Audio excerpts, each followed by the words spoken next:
அகமதாபாத் விமான விபத்து தொடர்பாக அண்மை தகவல்களை வழங்க களத்தில் உங்கள் தந்தி டிவி இறங்கி மணிக்கு மணி அப்டேட்டட் தகவல்களை வழங்கிக் கொண்டே வருகிறது. அந்த வகையில் தற்பொழுது இந்த விமான விபத்தில் உயிரிழந்தவர்களுடைய சடலங்கள் பிணவரைக்கு கொண்டு செல்லப்படுகின்றன. இது தொடர்பான கூடுதல் விவரங்களுடன் களத்திலிருந்து இணைகிறார் எமது செய்தியாளர் பாரதி ராஜா.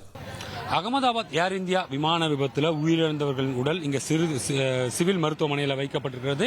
தற்போது ஒரு பக்கம் டிஎன்ஏ பரிசோதனைகள் உறவினர்களிடம் மேற்கொள்ளப்பட்ட நிலையில் ஏற்கனவே அந்த இறந்த உடல்களை எல்லாம் இங்கு இந்த மருத்துவமனையில் வைத்திருந்தாங்க. அதில் டிஎன்ஏ சேகரிக்கப்பட்ட நிலையில் அந்த உடல்கள் கெட்டு போகாமல் இருக்க கோல்ட் ஸ்டோரேஜ் என்று சொல்வார்கள், அதாவது ஃப்ரீசரில் வைப்பதற்காக தற்போது இங்கே சிவில் மருத்துவமனையிலிருந்து மார்ச் வரைக்கும் எடுத்து செல்லப்படுகிறது.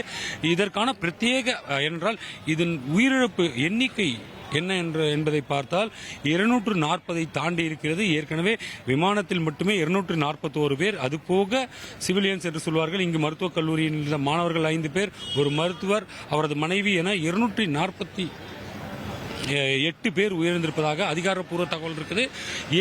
இது தவிர இன்னும் சிலர் காணாமல் போயிருக்கார்கள், அவரும் உயிரிழந்திருக்கலாம் என்ற தகவல்கள் எல்லாம் இருக்குது. இந்த நிலையில் இது மொத்தமாக யார் இறந்தது, இது யாருடைய உடல் என்பதை அடையாளம் காண்பதற்காக ஒரு பக்கம் உறவினர்களிடம் டிஎன்ஏ சோதனையானது எடுக்கப்பட்டு வருகிறது. மறுபுறம் இந்த உடல்களை பாதுகாப்பாக எந்தவித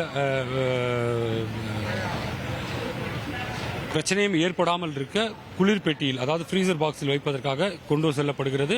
அந்த காட்சிகளை தான் நாம் பார்த்து கொண்டிருக்கிறோம். 200 உடல்களையும் இந்த ஃப்ரீசர் பாக்ஸில் வைப்பார்கள். ஒவ்வொருவரது உடல் அடையாளம் காணப்பட்ட பின்னரும் அதற்கான எண் கொடுக்கப்பட்டிருக்கிறது. இங்கே டிஎன்ஏ சாம்பிள் எடுக்கப்பட்ட எண் அந்த கவரில் எழுதப்பட்டிருக்கிறது.